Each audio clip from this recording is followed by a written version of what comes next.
দেখো আমাদের আজকের টপিক হচ্ছে ভয়েস চেঞ্জ। অর্থাৎ ভয়েস চেঞ্জে আমরা আজকে কিন্তু পুরো টেন্সগুলোই কমপ্লিট করবো, আমাদের যেগুলো বাকি আছে। অর্থাৎ পাস্টের ঘরের যে 3টে বাকি আছে আমাদের, এবং ফিউচারের ঘরের 2টো করবো আমরা, ঠিক আছে? দুটোই হয় আজকে, কিন্তু আমরা এই পুরোটাই কমপ্লিট করব। আর তোমরা যারা আগেরগুলো দেখোনি তারা কিন্তু ওইগুলো অবশ্যই দেখে নেবে। বিশেষ করে প্রথম পার্টটা, ভয়েস চেঞ্জের প্রথম পার্টটা না পারলে কিন্তু এগুলো কিছুই বুঝতে পারবে না, ঠিক আছে? প্রথম পার্টটা তোমাকে কিন্তু অবশ্যই দেখে নিয়ে তারপরেই কিন্তু এই পার্টটা করতে হবে। আর যদি আগে নিয়ম জানা থাকে কিছু তাহলে সমস্যা নেই, তাহলে দেখতে পারো। আচ্ছা, আমি কিন্তু খুবই সংক্ষেপে শেখাচ্ছি এখানে, কারণ আমি আগেই পয়েন্টটা প্রথম ভিডিওতে পয়েন্টগুলো আমি পরপর লিখে দিয়েছি, ঠিক আছে? শুধুমাত্র এবার ওই একটা করে পয়েন্ট শুধু ভিতরে ঢোকাতে হবে, ঠিক আছে? সেভাবেই কিন্তু আমি করিয়েছি, এই জন্য লিখেছি। দেখো, পূর্বের সমস্ত নিয়ম একই থাকবে। অর্থাৎ আগে আমরা যে নিয়মটা শিখেছি ভয়েস চেঞ্জের নিয়মগুলো একটা পয়েন্ট করে দিয়েছিলাম, ওই পরপর 4-5টা নিয়ম, ওই নিয়মগুলো তোমাকে পরপর মনে রাখতে হবে, উল্টো পাল্টা মনে রাখলে হবে না, পরপর ধাপে ধাপে ওইগুলো একটার পর একটা মনে রাখতে হবে। তারপরে তাহলে ওই নিয়মগুলো এক থাকবে, শুধুমাত্র কোন জায়গাটায় একটা শব্দ এক্সট্রা আসবে এই টেন্সে, সেইভাবে কিন্তু আমরা করছি, ঠিক আছে? একেবারে সংক্ষেপে করছি আর কি। দেখো, তাহলে পাস্ট ইনডেফিনিট টেন্স যখন করবো আমরা, তখন কি করবো? দেখো, পূর্বের সমস্ত নিয়ম একই থাকবে, শুধুমাত্র কি করবো? সাবজেক্টের পরে অজয়ারটা বসাবো।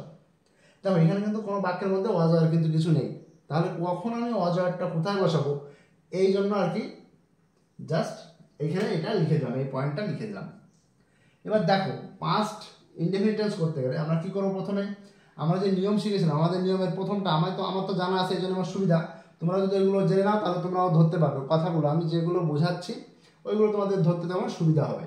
তাহলে দেখো, এখানে কি করবো? আমরা প্রথমে অবজেক্টকে সাবজেক্ট করতে হবে। তাহলে অবজেক্ট কোনটা আছে? দেখো, এ পেন, ওইটাকে সাবজেক্ট করে নিলাম, অর্থাৎ প্রথমে নিয়ে আসলাম এ পেন। এবার এ পেনের পরে যেহেতু এটা পাস্ট টেন্সে আছে, এই জন্য এখানে ওয়াজ বা ওয়ারের পরে সাবজেক্ট বসিয়ে দিলাম। এবার ওয়াজ বা ওয়ারের মধ্যে একটা আনতে হবে। এবার এ পেন মানে একটা কলম আছে, এই জন্য আমরা কি আনবো? এখানে ওয়াজটাকে নেবো আমরা, ঠিক আছে?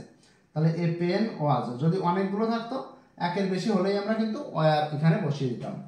তাহলে এ পেন ওয়াজ, তারপর কি হবে? ভি3 ফর্ম ভার্বের, আমরা যে নিয়ম শিখেছিলাম ভার্বের ভি3 ফর্ম, ওই নিয়মে আছে, যে নিয়ম যে আমরা শিখেছিলাম ওই নিয়মেই আছে এটা। তাহলে ভি3 ফর্ম বটই হয়ে যায়, বাই বট, অর্থাৎ লাস্টের দুটোই একই ফর্ম। তাহলে এ পেন ওয়াজ বট, তারপরে এখানে বাই বসে, ধরাবাধা বাই একটা আসবেই, আর আই থাকলে আই এর অবজেক্টিভ ফর্ম হচ্ছে মি, অর্থাৎ এখানে মি বসবে। এই হচ্ছে আমাদের পাস্ট ইনডেফিনিট টেন্স, একেবারে খুবই সহজ নিয়ম। তারপর দেখো, এই যে আমরা পরে নেক্সট আরেকটা প্রশ্ন দিয়েছি, দেখো, হি রোট এ লেটার। তাহলে এটাও সেম টু সেম একই নিয়মে করবো আমরা। এ লেটার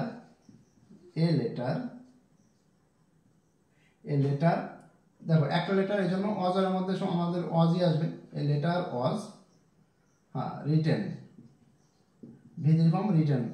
তোমরা একটা জিনিস মনে রাখবে, এই ভি3 ফর্ম যদি না পারো, অর্থাৎ ভার্বের পাস্ট পার্টিসিপল ফর্ম, তোমরা কিন্তু ভয়েস চেঞ্জ পারবেই না। অতএব যেভাবেই পারো না কেন, তোমরা কিন্তু প্রেজেন্ট পাস্ট পার্টিসিপল মুখস্থ করবে, ঠিক আছে? যার যত ভালো জানা থাকবে প্রেজেন্ট পাস্ট পার্টিসিপল, সে ভয়েস চেঞ্জ তত ভালো পারবে, ঠিক আছে? এই হচ্ছে, দেখো, আমাদের ইনডেফিনিট টেন্স কমপ্লিট। এর মধ্যে আর কিছু জটিল কিচ্ছু নেই, একেবারে সিম্পল।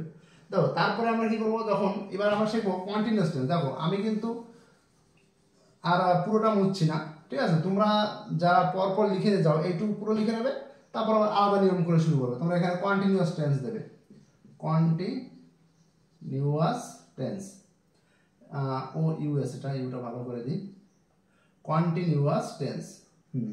তাহলে পাস্ট কন্টিনিউয়াস টেন্স কি করবো? এটার ক্ষেত্রে দেখো, এটার ক্ষেত্রে আমরা কি করবো? পূর্বের সমস্ত নিয়ম একই থাকবে, শুধুমাত্র কি করবো? এখানে অজয়ের দেওয়াই থাকবে, বুঝলে? কন্টিনিউয়াস টেন্স থাকা মানে কি? বাক্যের মধ্যে অজয়ের দেওয়া থাকবে। তাহলে আমরা কি করবো? অজয়ের পরে শুধু দেখো, শুধুমাত্র অজ ওয়ার এর পরে বিং বসবে। এখানে আইএনজি থাকবে, যেহেতু এখানে আমি লিখে দিই আইএনজি, তুলে দিতে বিং বসবে, শুধু এইটুকু পার্থক্য। বিং বসবে বা বসে, তোমরা তোমাদের চয়েস মতো ভাষাটা ব্যবহার করতে পারো, ঠিক আছে? এই আর কোনো পরিবর্তন নেই, আর আগে যা যা নিয়ম শিখেছি সব একই থাকবে, শুধুমাত্র অজয়ের পরে আমরা ওই বিং কথাটা ব্যবহার করবো, আইএনজি তুলে দিতে ওই বিং কথাটা আসে আর কি, তোমাকে এটা বুঝে নিতে হবে। দেখো এক্সাম্পল দেখলে আরো ক্লিয়ার হয়ে যাবে। এক্সাম্পলটাকে ধরো আমি বললাম I was making a kite. এটা দিয়ে বললো এটার ভয়েস চেঞ্জ করো, ঠিক আছে। আমি একটি ঘড়ি তৈরি করছিলাম বা বানাচ্ছিলাম। দেখো তাহলে এটা আমরা কি করব, দেখো ওয়াজ আর কিন্তু এখানে দেওয়াই আছে, তাহলে এ কাইটটা হচ্ছে আমাদের অবজেক্ট, তাহলে এটাকে সাবজেক্ট করলাম এ কাইট। তারপরে কাইটের পর এখানে ওয়াজ, এটা মিলেই যায়, অনেকগুলো না, একটাই মাত্র বোঝাচ্ছে, এই জন্য আমরা ওয়াজই বসিয়ে দেবো। এবার দেখো এই ওয়াজ আর বসিয়ে দিলাম, এরপরে কি এবার এই আইএনজিটা বেঁধে গেল, ঠিক আছে। আইএনজি অবস্থা তো ভি3 ফর্ম দেওয়া যায় না, অর্থাৎ পাস্ট পার্টিসিপল ফর্ম দেওয়া যায় না, তাহলে আইএনজিটার কি করা যায়, এইটাকে তুলে দিতে হচ্ছে আমাদের এই বিং কথাটার মধ্যে, যে কোনো কন্টিনিউয়াস টেন্স হলেই মনে করবা আইএনজি তুলে দিতে বিং কথাটা ব্যবহার করব। তাহলে বিং এবার হচ্ছে এটার ভি3 ফর্ম মেকের ভি3 ফর্ম মেড, তারপর বাই মি, এই হয়ে গেল, একেবারে সিম্পল জিনিস। আগের নিয়মগুলো জানা থাকলে তোমার কাছে খুবই সহজ মনে হবে। এবার দুটো করে উদাহরণ দিই, এটা 1 নম্বর, এটা 2 নম্বর। ধরো she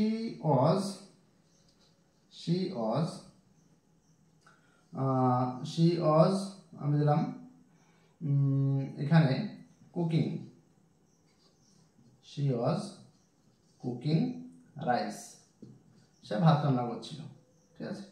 তাহলে এখানে কি দেবো, রাইসের পরেও ওয়াজই বসে, বুঝতে পারলে, রাইসটা যেহেতু গোনা যায় না, ঠিক আছে, এই জন্য এটাকে একটা ধরা হয়। এই রাইস ওয়াজ, তারপরে বিং আসবে আইএনজি তোলার জন্য, এই আইএনজি তোলার জন্য বিং, তারপরে কুকের ভি3 ফর্ম হচ্ছে কুকড, তারপরে বাই, আর শীত থেকে দেবো আমরা হার, কুকড বাই হার। এই হয়ে গেল আমাদের এই নিয়মটা, একেবারে সিম্পল জিনিস, এর মধ্যে কঠিন কিচ্ছুই নেই। দেখো এবার আসবো আমরা পাস্ট পারফেক্ট টেন্সে।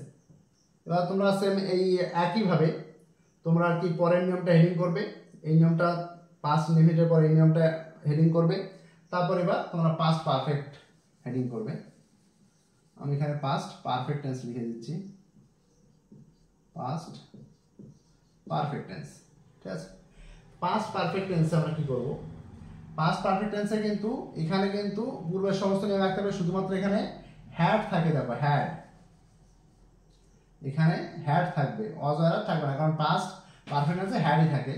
এরপরে আমরা শুধু এখানে কি দেবো, হ্যাভ হ্যাজ থাকলে কি আমরা হ্যাভ হ্যাজ হ্যাড এইভাবে মনে রাখবা। পারফেক্ট টেন্সে যতগুলো আছে এরপরে বিন বসে, এখানে বিন বসে, শুধুমাত্র এইটুকু মনে রাখবো, আর সব এক, আগে যা যা নিয়ম শিখেছি সব এক, ঠিক আছে। এবার দেখো আমরা এক্সাম্পলগুলো চেঞ্জ করে দেবো। আমি দিলাম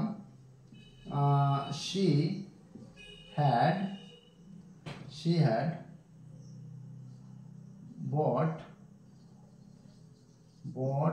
a book, সে একটি বই কিনেছিল।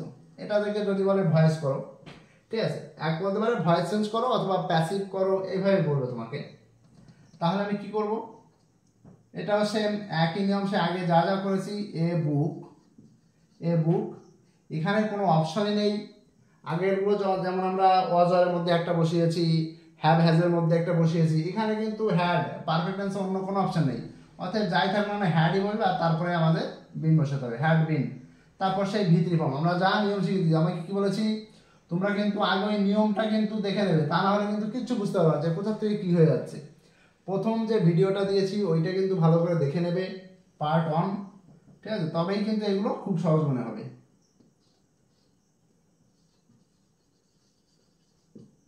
bought by her, তারপর একটা এক্সাম্পল দিচ্ছি, ধরো এখানে একটা নাম দিলাম, ধরো রাহুল had seen the তাজ দিলাম, রাহুল had seen the তাজ, ঠিক আছে। এটার ক্ষেত্রে আমরা সেই একই নিয়মে করব, the Taj had been seen by Rahul, অর্থাৎ হ্যাড থাকলে আমাদের বিন হয়ে যায়, আর পারফেক্ট টেন্সে একটাই সুবিধা, পারফেক্ট টেন্স সবসময় V3 ফর্ম দেওয়াই থাকে, অর্থাৎ ভার্বের পাস্ট পার্টিসিপল ফর্ম দেওয়াই থাকে, এই জন্য এটা নিয়ে টেনশন করা লাগে না, এটা যা থাকে সেটাই বসে যায়। ঠিক আছে, আমাদের কিন্তু পাস্ট টেন্সটা পুরো কমপ্লিট হয়ে গেল। ঠিক আছে, এবার আমরা যাবো ফিউচার টেন্সের ক্ষেত্রে। দেখো এখানে আমরা এবার ফিউচারে কিন্তু শুধুমাত্র দুটো টেন্সের ভয়েস চেঞ্জ হয়। অনেকে হয়তো জানো না, কন্টিনিউয়াস টেন্সের নিয়মটা করানো হয় না, ফিউচার কন্টিনিউয়াস টেন্সের নিয়মটা হয় না, কিন্তু করলে করা যায়, চেঞ্জ করলে করা যায়, কিন্তু ওটা দেখবে কোনো বইতে নেই এবং ওটা করে না। আর লাস্টের যেটা আছে, অনেকের কনফিউশন থাকে লাস্টের টেন্সটা কোথায় গেল। লাস্টের যে টেন্সটা আছে অর্থাৎ প্রেজেন্ট পারফেক্ট কন্টিনিউয়াস টেন্স, পাস্টের ঘরে পাস্ট পারফেক্ট কন্টিনিউয়াস টেন্স, ফিউচারের ঘরে ওটার কোনো ভয়েস চেঞ্জ হয় না। ঠিক আছে, অতএব ওইগুলো করা লাগে না, লাস্টেরটা কোনোটারই করা লাগে না। এই জন্য আমরা এবার দেখো ফিউচারের ঘরে মাত্র দুটোই করতে হয়, এই জন্য আমরা ফিউচারের ঘরে দুটোই শিখবো, ফিউচার ইনডেফিনিট বা সিম্পল ফিউচার বলা হয়। ফিউচার ইনডেফিনিট টেন্সের ভয়েস চেঞ্জ করবো আমরা, কি করব, সেই একইভাবে পূর্বের সমস্ত নিয়ম এক থাকবে, শুধুমাত্র এখানে চলে যাবে কি ফিউচার টেন্সে কি শ্যাল আর উইল থাকে, তাহলে শ্যাল উইল এর পরে বি বসে, এখানে শুধু বি বসে, এটা শুধু মনে রাখবো যে শ্যাল বা উইল থাকবে, বাক্যের মধ্যে এটা দেওয়াই থাকবে শ্যাল বা উইল, কিন্তু আমাকে ওই শ্যাল বা উইলের পরে শুধু একটা বি বসাতে হবে, আর কিচ্ছু না, শুধুমাত্র একটা বি ব্যবহার করব। দেখো আমি এক্সাম্পলটা চেঞ্জ করে দিচ্ছি। আমি বললাম I shall play football, I shall play football, আমি ফুটবল খেলবো। এটাকে যদি আমরা ভয়েস চেঞ্জ করি তাহলে কি দাঁড়াবে, তাহলে দেখো আমরা কি আনবো, প্রথম ফুটবল, প্রথমে চলে আসলে কিন্তু বড় হাতের হয়ে যাবে ওইটা। ঠিক আছে, ফুটবল, ফুটবলের পরে কিন্তু শ্যাল বসে না, ফুটবলের পর সবসময় উইল বসে। আমরা কি বলেছিলাম, শ্যাল উইল ধরে একটা নিয়ম বলেছিলাম, শুধুমাত্র আই, দেখো সাবজেক্ট যদি আই আর উই হয়, এইটা থাকলে শুধুমাত্র শ্যাল হয়। এই দুটোর বাদ বাকি যাই সাবজেক্ট আসবে তারপরে উইলই বসবে, যাই আসুক না কেন। তাহলে ফুটবলের পরে তো ফুটবল, এই দুটোর মধ্যে কিছু নেই, অতএব উইলই আসবে, ফুটবল উইল, এরপরে কি আনবো, এই যে উইল বসালাম, তারপরে একটা বি আনতে হবে, বি কথাটা এখানে দেওয়া থাকবে না, তোমাকে এটা এক্সট্রা আনতে হবে, তোমাকে এটা মনে রাখতে হবে যে ফিউচার ইনডেফিনিট টেন্সে বি কথাটা এক্সট্রা আনতে হয়, যেমন আমাদের পারফেক্ট টেন্সে বিন কথাটা এক্সট্রা আনতে হয়, কন্টিনিউয়াস টেন্সে বিং কথাটা এক্সট্রা আনতে হয়, এখানে কিন্তু এই বি কথাটা এক্সট্রা আনতে হবে, তোমাকে এটা মনে রাখতে হবে, এটা কোথাও দেওয়া থাকবে না এবং কোথাও কোনো পয়েন্ট বা হিন্টস দেওয়া থাকবে না। তাহলে ফুটবল উইল বি, এবার সেই V3 ফর্ম আমরা যা যা পয়েন্ট শিখেছিলাম আগে যে নিয়ম, ঠিক আছে, সেই নিয়ম একই থাকবে, ওটা এই জন্যই লেখা, প্লেড বাই মি। ঠিক আছে, আর একটা উদাহরণ দিচ্ছি, ধরো she will read a story, তাহলে কি দেবো, এ স্টোরি, যখন প্রথমে চলে যাবে তখন বড় হাতের হয়ে যাবে, এ স্টোরি উইল, স্টোরির পর উইল বসে, উইল বি, রিডের V3 ফর্ম রেড, বানানটা একই থাকে। ঠিক আছে, রেড, তারপর বাই, শীত থেকে হার, এই হয়ে গেল। দেখো একেবারে পুরো খুবই সহজ, এবং করতে গেলে তোমরা কিন্তু যদি নিয়মটা জানা থাকে তোমাদের, তবেই কিন্তু সহজ মনে হবে, তা না হলে কিন্তু খুবই কঠিন মনে হবে। অর্থাৎ আমি বারবার কিন্তু এই নিয়মটার কথা বলছি, প্রথমে তোমরা নিয়মটা মুখস্থ করে রাখবে এবং লিখে রাখবে ভালো করে। আচ্ছা, তাহলে আমাদের এই টেন্সটাও কমপ্লিট হয়ে গেল, আর মাত্র একটা টেন্স আছে, টেন্সেরগুলো কমপ্লিট হচ্ছে। আমরা কিন্তু এরপর একে একে কিন্তু হুয়ের নিয়ম, কোশ্চেনটা কিভাবে করব, কোশ্চেন অর্থাৎ প্রশ্নবোধক বাক্যের আমরা ভয়েস চেঞ্জ কিভাবে করব, তারপর ডবল অবজেক্ট, তারপর তোমরা একে একে মোডালসেরগুলো, ঠিক আছে, ওইগুলো কিন্তু আমরা সব কমপ্লিট করতে হবে আমাদের। ঠিক আছে, আমরা এটার পরে পরে কিন্তু ওইগুলো পর দেবো আর কি, তোমরা এগুলো দেখে নেবে। আচ্ছা, এবার হচ্ছে আমরা শিখবো future continuous tense, continuous tense তো হয় না, future perfect tense. Future perfect tense, continuous tense করলে কিন্তু করা যায়, কিন্তু ওটা কেউ করে না এবং পরীক্ষায় আসেও না, ফিউচার পারফেক্ট টেন্স। আচ্ছা, তাহলে কি করবো, এটা সমস্ত নিয়ম একই থাকবে, শুধুমাত্র এইখানে শ্যাল হ্যাভ আর উইল হ্যাভ দেওয়া থাকবে, এরপরে একটা কি আনতে হবে, শ্যাল হ্যাভ, এখানে যদি হ্যাভ থাকে, শ্যাল হ্যাভ আর উইল হ্যাভ থাকে, পারফেক্ট টেন্সে শ্যাল হ্যাভ উইল হ্যাভ থাকে এবং এরপরে বিন বসে, মানে পারফেক্ট টেন্স মানে বিন শব্দটা আসবে। এটা তোমাকে মনে রাখতে হবে, বিন শব্দটা আসবে, কোথাও দেওয়া থাকবে না, কোনো পয়েন্ট থাকবে না, তোমাকে ওটা আনতে হবে, ঠিক আছে। আর শ্যাল হ্যাভ উইল হ্যাভ প্রশ্নেই তো দেওয়া থাকবে। এবার দেখো এক্সাম্পল দিচ্ছি, you will have seen the movie, তুমি মুভিটি দেখে থাকবে, বাংলাটা এরকমের আসে, ঠিক আছে। তাহলে আমরা কিভাবে করব, দেখো তাহলে দা মুভি এইটুকু হচ্ছে আমার অবজেক্ট, তাহলে অবজেক্টকে সাবজেক্ট করব দা মুভি উইল হ্যাভ বসবে আর কি, উইল হ্যাভ, এরপর আমরা কি আনবো, একটা বিন বসাতে হবে, এটা আমাকে মনে রাখতে হবে, পারফেক্ট টেন্স মানে একটা বিন আছে, উইল হ্যাভ বিন, তারপরে সিন বাই, আই থেকে ইউ, সরি এখানে ইউ আছে, ইউর কোনো পরিবর্তন হবে না, ইউই বসে যাবে।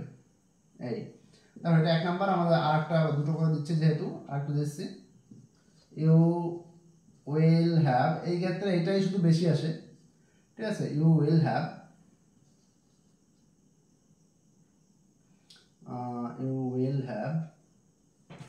heard, H-E-A-R-D, you will have heard the song, এখানে দা সং দিতে পারো, দিস সং দিতে পারো, কোনো অসুবিধা নেই। তাহলে the song will have been, তারপরে ভিতরি ফর্ম হার্ড, এটাই ভিতরি ফর্ম, এটাই, ঠিক আছে।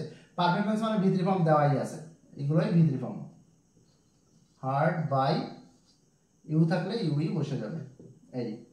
এই হচ্ছে আমাদের ফিউচার পারফেক্ট টেন্সের উদাহরণ। আমাদের কিন্তু পুরো টেন্স কমপ্লিট হয়ে গেল।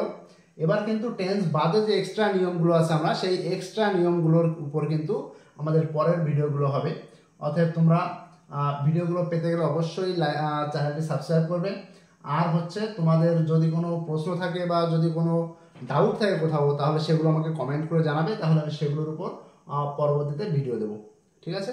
তাহলে আজ এ পর্যন্তই থাকবে, তোমরা এগুলো ভালো করে লিখে নেবে।